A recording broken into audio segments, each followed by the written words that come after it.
O ang lahat.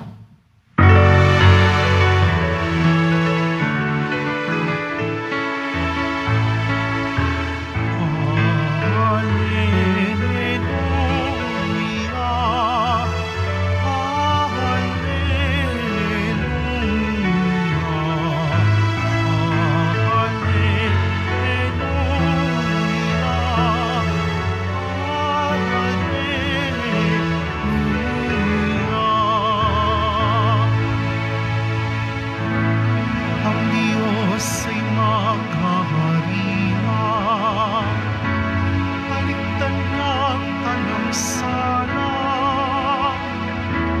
manalig sa balikan niya.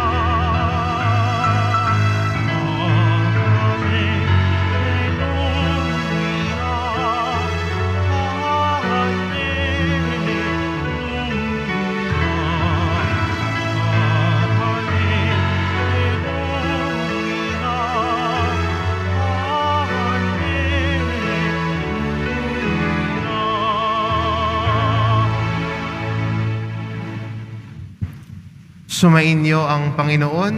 At sumaiyo rin. Ang mabuting balita ng Panginoon ayon kay San Lucas. Papuri sa iyo, Panginoon. Noong panahong iyon, ang Panginoon ay humirang pa ng 72. Pinauna niya sila ng dala-dalawa sa bawat bayan at puok na pinapatutunguhan niya. Sinabi niya sa kanila, sagana ang aanihin, ngunit kakaunti ang mga manggagawa.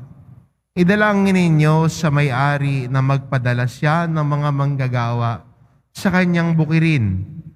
Humayo kayo, sinusugo ko kayong parang mga kordero sa gitna ng mga asong gubat. Huwag kayong magdala ng lukbutan, supot o panyapak.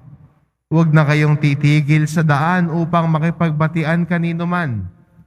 Pagpasok ninyo sa alinmang bahay, sabihin muna ninyo, maghari nawa ang kapayapaan sa bahay na ito. Kung maibigin sa kapayapaan ang nakatira roon, sa kanila ang kapayapaan. Ngunit kung hindi sila magkakamit nito. Manatili kayo sa bahay na inyong tinutuluyan. Kanin ninyo at inumin ang anumang idulot sa inyo, sapagkat ang manggagawa ay may karapatang tumanggap ng kanyang upa. Huwag kayong magpalipat-lipat ng bahay. Kapag tinanggap kayo sa alinmang bayan, kanin ninyo ang anumang ihain sa inyo. Pagalingin ninyo ang mga may sakit doon at sabihin sa bayan, nalalapit na ang paghahari ng Diyos sa inyo. Ngunit sa alinmang bayang hindi tumanggap sa inyo, lumabas kayo sa mga lansangang ito at sabihin ninyo, pati ang alikabok dito na dumikit sa aming mga paa ay ipinapagpag namin bilang babala sa inyo. Ngunit pakatandaan ninyong nalapit na sa inyo ang paghahari ng Diyos. Sinasabi ko sa inyo, sa araw ng paghuhukom, ay higit na mabigat ang kaparusahan ng mga tao sa bayang yaon kaysa dinanas ng mga taga-Sodoma. Ang mabuting balita ng Panginoon. Pinupuri ka namin, Panginoong Hesukristo. Magsiupo muna tayong lahat.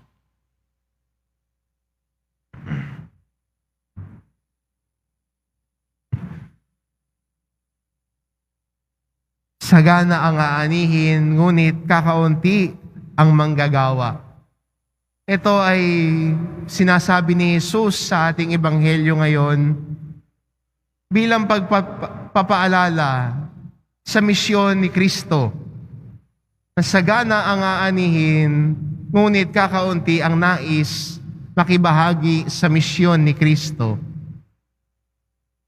Ang una-una nating naiisip dito agad, mga pari, mga madre, at maganda rin bigyan diin, no, ang halaga nito na bilang mga pari at madre ay nakikibahagi sa misyon ni Kristo. Baka meron din sa inyo gustong makibahagi sa misyong ito ni Kristo. Maging pari o madre. Baka lang. Baka may mga anak kayo, no? O kaya pamangkin, apo, na pwede nyo ding hikayatin na makibahagi sa misyon ni Kristo. Sana ganun din ang gawin natin to encourage each other na makibahagi sa misyon ni Kristo. Ang nais kasi natin kadalasan, ito gawin mo, ito gawin mo. Yung pangarap sana natin ay pangarap ni Jesus para sa atin. At ang pangarap ng bawat isa bilang mga tagasunod ni Kristo ay ang misyon ng ating mahal na pong Jesus Nazareno ay patuloy na ipalaganap. Kaya maganda rin sa atin bilang Kristiyano na hikayatin ang bawat isa na tumugon kay Kristo. Lalo na sa mga magulang. Baka meron sa inyong mga anak ang may interes sa pagpapari o magmamadre, hikayatin natin sila. Huwag niyo sabihing sayang. Kasi para sa Diyos, walang sayang. Lahat, sulit. Pero hindi lang pari at madre ang nakikibahagi sa misyon ni Kristo. Kundi tayong lahat mga binyagan ay nakikiisa sa misyon ni Kristo. Kaya tayo lahat ay inaanyayahan lagi ng Panginoon na sagana ang aanihin, ngunit kaunti ang manggagawa. Dahil kaunti lang ang tumutugon na makiisa sa misyon ni Kristo, lalo na sa ating mga binyagan. Kung saan man tayo nagpupunta, doon tayo tinatawag ng Diyos na pakibahagi sa misyon niya. Kung ikaw ay isang magulang, maging isang mabuting Kristiyanong magulang. Maging isang tapat na asawa. Kung ikaw ay manggagawa, maging tapat na manggagawa. Kung ikaw ay may business, maging mabuti. Huwag mandaraya. Doon natin na ipapahayag ang ating pakikiisa sa misyon ni Kristo. At higit sa lahat, sa ating pamilya, tulad ho ng binanggit sa Ebanghelyo, sinabi ho ang bilin ho ni Jesus sa mga alagad, na pagpunta ninyo sa alinmang bayan, pumasok kayo sa mga bahay. Dahil ang salita ng Diyos ay nagmumula at nagsisimula sa pag-uusap ng pamilya. Hindi ba karamihan sa atin o hindi, kung hindi ho lahat, nagsimula ang pananampalataya at namulat ang ating pananampalataya sa ating mga magulang. Kung hindi ho magulang, lolo at lola. Dahil sa pamilya nagsisimula ang pag-usbong ng pananampalataya. Kaya po sa mga magulang na naririto, ito po yung pakikibahagi natin sa misyon ni Kristo. Na ang pananampalataya natin ay ibahagi sa inyong mga anak. Kung meron dito sa inyo, nag-apostolic duty, nag-aalaga ng apo, ang pananampalataya ni Kristo ay ibahagi sa kanila.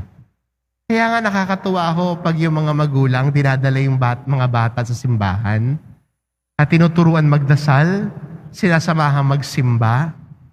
Yun ho yun eh. Yun yung simple na pakikibahagi sa misyon ni Kristo. Niisip kasi natin kagad, ako, misyon ni Kristo, ang hirap-hirap yata ang gawin yan. Ang ayoko na. Pero sa totoo lang, ang misyon ni Kristo ay kung gagawin natin ang ating kung sa ating pamumuhay, handa nating ibahagi sino si Kristo, sa ating buhay sa buhay pamilya, nandoon si Kristo sa pag-uusap, sama-sama nagdadasal, ipinapasa ng mga magulang sa kanyang anak ang pananampalataya ni Kristo o pagiging mabuti sa bawat isa. Pagtrato na may habag at awa sa bawat isa. Doon natin na isasabuhay ang misyon ni Kristo. Kaya ho, ang paanyaya sa atin, tinatawag tayo ni Jesus ngayon na makibahagi sa kanyang misyon. Kaya sabi niya, kaunti ang manggagawa, ngunit sagana ang aanihin. Ang iba tinatawag na maging pari o madre. At hikayatin natin na magpari at madre. Walang sayang sa Panginoon. At tayo din po, kung ano man estado natin sa ating buhay, ay pakibahagi tayo sa misyon ni Kristo. Sa pang-araw-araw nating gawain na nandoon lagi si Jesus. Maging larawan tayo ni Jesus sa iba nang makibahagi tayo sa misyon niya. Tayong lahat ay tinatawag niya. Tumugon tayo sa paanyaya niya. Amen.